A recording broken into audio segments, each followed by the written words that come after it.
Vous êtes sur RTL. RTL Matin. Spécial présidentiel. Bonjour Mathilde Panot. Bonjour. Nous vous accueillons avec Alba Ventura, vous êtes députée insoumise du Val-de-Marne. Jean-Luc Mélenchon continue de nous demander d'élire Premier ministre, mais ses premiers mots consistent à attaquer un président de la République réélu avec 58,8% des voix et quasiment 19 millions de bulletins. Vous trouvez pas que c'est un peu gros quand même ? Pas du tout, parce que quand vous regardez, vous avez 17 millions de personnes qui hier se sont soit abstenues, soit ont voté blanc, soit en voté nul. Et vous rajoutez à ça le fait que des sondages ont montré que 42% des gens qui avaient glissé un bulletin de vote dans l'urne d'Emmanuel Macron l'ont fait pour faire barrage à Madame Le Pen. Donc oui, mais pas pour dire qu'il voulait Jean-Luc Mélenchon. Absolument. Bah, écoutez, nos électeurs n'ont pas disparu dans la nature non plus, hein. Donc, il faut quand même se poser des questions. Donc oui, là, nous avons un président de la République qui est certainement un des plus mal élus, voire le plus mal élu depuis 50 ans. C'est faux. Depuis 69. Vous savez très bien que Non, ça c'est dépend vrai. comment on le lit. Oui. Si vous prenez les inscrits comme le fait Jean-Luc Mélenchon, vous savez quel est le score de Jean-Luc Mélenchon avec les inscrits ? C'est pas 22%, c'est 16,3%. Oui, et donc ? Mais donc c'est faux votre calcul. Non, c'est la dernière fois que c'est arrivé, c'était en 1969. Où, comme vous vous en rappelez peut-être, la gauche avait appelé au boycott à ce moment-là. Donc quand même, quand vous avez un président de la République qui est contre l'extrême droite dans notre pays, et qui fait ce score-là, nous avons le droit d'analyser politiquement cette situation pour dire que oui, Emmanuel Macron a été élu par des gens notamment qui voulaient faire barrage au Front National. Et je crois que c'est la stratégie que nous avons posée en disant que cette élection présidentielle n'a pas réglé un certain nombre de sujets. Nous avons 3 grands blocs dans le paysage politique. Vous avez le bloc autour des macronistes, donc de ce que nous on appelle un extrême marché qui a montré toute sa violence à un moment, et vous devriez vous poser des questions sur pourquoi est-ce que le score dans les Antilles est parfois jusqu'à 70% pour Marine Le Pen. Est-ce que vous croyez que les gens dans les Antilles sont réellement racistes ? Non, ils ne le sont pas. Mais quand vous envoyez le GIGN et le RAID, quand vous n'avez pas d'eau, quand vous avez une santé, un hôpital qui est complètement détruit, eh bien oui, à la fin, les gens utilisent un bulletin de vote qui fait lui-même barrage à Emmanuel Macron. Donc oui, nous avons un président qui est mal élu, oui, qui ne devrait pas fanfaronner ou danser comme je l'ai vu avec ses ministres, et oui, des choses peuvent se régler lors de ce 3e tour des législatives, où nous pouvons encore avoir un Premier ministre qui serait Jean-Luc Mélenchon, et qui prendrait dès le lendemain le décret pour augmenter le SMIC à 1 400 €, qui prendrait le décret pour bloquer les prix alors que les gens sont complètement étranglés par la pauvreté dans notre pays. Donc c'est l'horizon que nous projetons suite à cette élection présidentielle. Panot, vous avez cité les enquêtes il y a quelques instants qui indiquent que 44% des insoumis n'ont pas voté au second tour.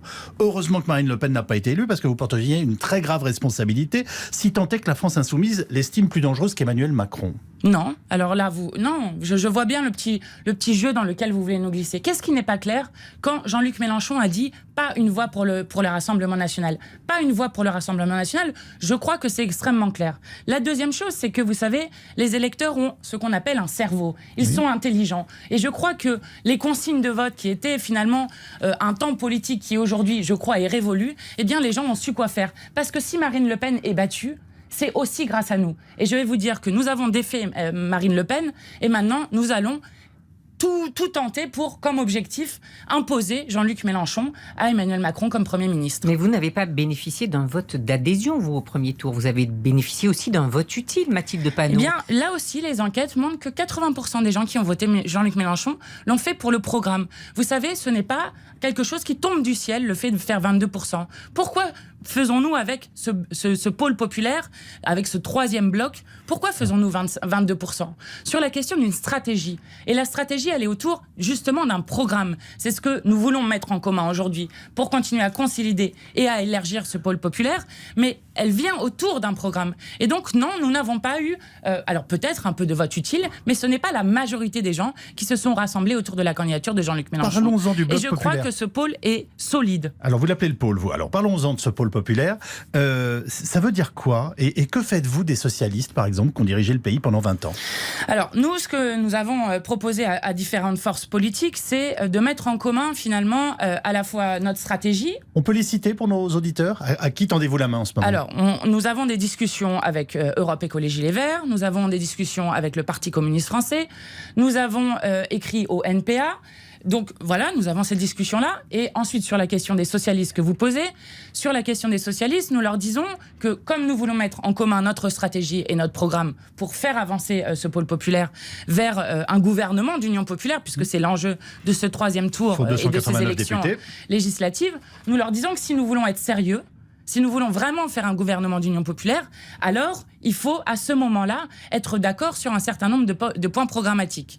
J'ai entendu M. Faure hier qui répondait à mon collègue Manuel Bompard, qui lui répondait que sur la retraite à 60 ans, il n'y était pas favorable, de même sur la 6e République. Donc pour l'instant, les conditions ne sont pas réunies. Mais il n'y a pas d'exclusive dans les discussions que nous sommes en train de faire. Mais pourquoi ça marcherait aujourd'hui alors que ça n'a pas marché avant ?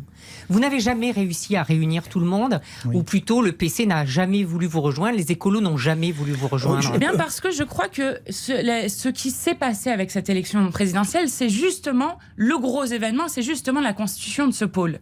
Et quand vous regardez, la différence peut-être avec 2017, c'est que nous avons ce Parlement de l'Union populaire. Dans ce Parlement de l'Union populaire, nous avons donc Aurélie Trouvé, qui a été porte-parole d'Attaque pendant 14 ans, qui le préside, et vous avez dedans des associatifs, des syndicalistes, des artistes, des écrivains, mais vous avez aussi des écologistes, des communistes, y compris même des socialistes qui sont dedans. Et pourquoi sont-ils là ? Ils le sont tous autour d'un programme. Et c'est cette stratégie que nous mettons en commun. Donc je pense que si nous continuons à bien avancer comme nous le faisons actuellement, nous pouvons travailler sur des choses qui sont sérieuses et qui sont programmatiques, qui pour le coup n'est pas une addition de logos, qui n'est pas l'union de la gauche comme elle l'était, mais qui est vraiment la mise en commun de cette stratégie et de ce programme. Vous voulez rassembler tout le monde sous une même bannière ? Tout à fait. Sous un même nom. Ce serait quoi ce nouveau nom ? Alors ça serait, en tout cas c'est la proposition qu'on fait, c'est ce qui avance dans les discussions, mais ça serait cette question de l'Union populaire, qui est une bannière qui est plus large que la France insoumise et qui se retrouverait donc autour de points programmatiques. Je parlais de la retraite à 60 ans, je parlais de la 6e République, de la bifurcation écologique de nos sociétés, bref, des grands enjeux qui attendent notre pays. Dans ce programme, il ne serait pas question de sortir de l'Europe, hein ? Enfin, je vous pose la question. Non, mais par exemple, parce que je vous vois hésiter avant de me répondre. Donc ça... Non, alors nous n'avons jamais dit sortie de l'Europe directement. Mais c'est pour ça que je vous pose la question le clairement. plan A et le plan B. Mais par contre, de dire qu'il ne faut pas mentir aux Français, qu'il faut désobéir sur les traités, parce qu'aucune politique progressiste et humaniste n'est possible dans le cadre des traités européens, c'est des points sur lesquels nous discutons effectivement avec les autres et sur lesquels nous avons des accords. Désobéir des traités, c'est sortir d'une façon ou d'une autre de l'Europe. Pas du tout. Est-ce que le Royaume-Uni, avant de sortir de l'Europe, ne désobéissait pas aux traités ? Bien sûr que si. Il faisait de l'opt-out absolument tout le temps. Donc je crois qu'ils étaient pleinement dans l'Union européenne à ce moment-là. Vous avez voté Macron hier ? Ça, je ne le dirai pas. Je ne le dirai pas parce que je ne veux pas fracturer le mouvement insoumis. Nous avons laissé plusieurs choix. Vous avez vu probablement ce que nous avons fait comme consultation avec le vote blanc, l'abstention et le vote Emmanuel Macron. Et je tiens à cette unité-là. Et donc, je ne dirai pas pour qui j'ai voté. Et vous vous représentez en tant que députée du Val-de-Marne ? Tout à fait. Merci beaucoup, Mathilde Palou. Merci. Je le rappelle, présidente du groupe Insoumis à l'Assemblée.